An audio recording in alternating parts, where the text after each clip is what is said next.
तो यज्ञ के अंदर विज्ञान छिपा हुआ है, इस बारे में थोड़ा संकेत आया है।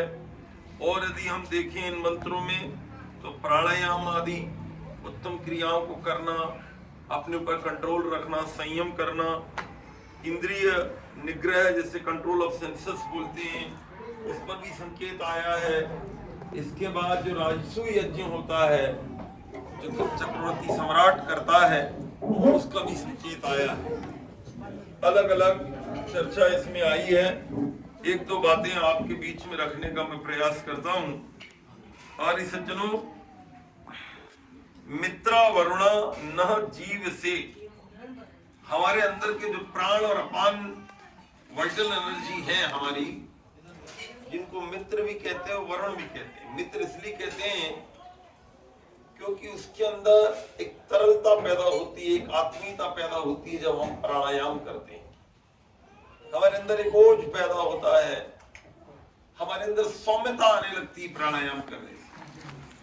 और वरुण इसलिए कहते हैं क्योंकि हम एक्सेप्टेबल हो जाते हैं, संसार के लिए हम स्वीकृत हो जाते हैं। ऐसा नहीं होता कि कोई आदमी प्राणायाम भी कर रहा है, संध्या भी कर रहा है, ध्यान भी कर रहा है और दुनिया उसको हमेशा ही नेगेटिव होती जाए। नहीं, जो हमारे विरोधी लोग हैं वो भी हमारे अपने बनने लगते हैं।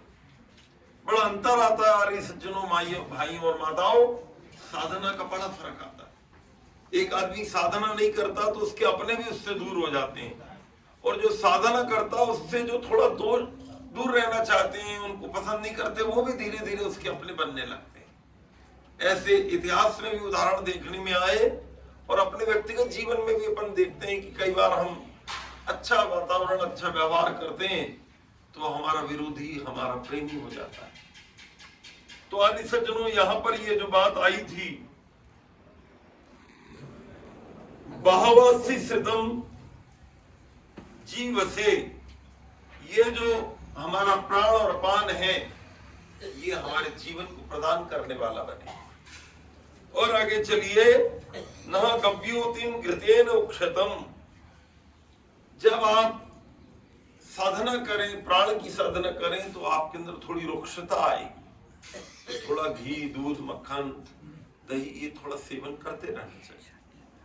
आप एक्सरसाइज तो खूब करें, प्राणायाम तो खूब करें, और भोजन आप रूखी सूखी रोटी खा लें, तो फिर शरीर, अब आप गाड़ी को चलाओ तो थोड़ा तेल वेल तो डालना पड़ेगा ना, नहीं तो वो खराब हो जाएगी। बैलगाड़ी भी अपन चलाते हैं तो उसमें थोड़ा ऑयल, जिसको अंग्रेजी में लुब्रिकेशन बोलते हैं, वो लुब्रिकेशन तो आपको करना पड़ेगा। तो शरीर का भी लुब्रिकेशन होता है, और थोड़ा आगे चलो तो मन का भी एक लुब्रिकेशन करना पड़ता है। इसके अंदर भी तरल भाव और थोड़ा सा एक आत्मीय भाव हमें रखना पड़ता है। मन केवल रुक्ष ही रहेगा तो जीवन में बड़ा कष्ट पहुंचाएगा। और आगे चलिए आर्य सज्जनों, मैंने आपसे निवेदन किया था कि राजसूय यज्ञ की भी थोड़ी चर्चा इसमें आई है, इसको मैं आपकी सेवा में रखता हूं। दिविक्षयता रजसः पृथिव्याम, ये दुनिया के लोगों, जो व्यक्ति इतनी अपनी ऊर्जा को बढ़ाता है कि उसके जो यंत्र हैं वो द्युलोक तक प्रहार कर लेते, दूर दूर तक हमारा प्रभावशाली अस्त्र शस्त्र, हमारे योद्धा कितनी दूर दूर तक पहुंच जाते हैं। तो पृथिव्याम रजसः प्रवाम घृतस्थ निर्णजा ददीरन, यदि ऐसा होगा तो इस पृथ्वी पर जो राजसिक भावों वाले लोग हैं,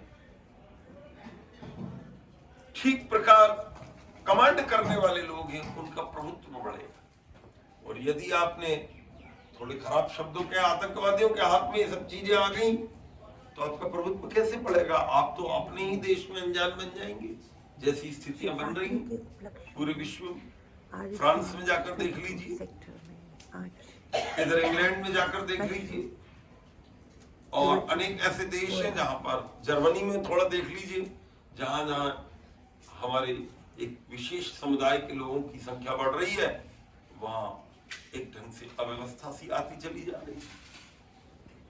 तो आर्य सज्जनों, मंत्र जो है थोड़ा सा और आगे बढ़ता है और वो कहता है घृतस्थ निर्णजा ददीरन, हे प्रभु, हमारे बीच में प्रेम भाव भी बना रहे।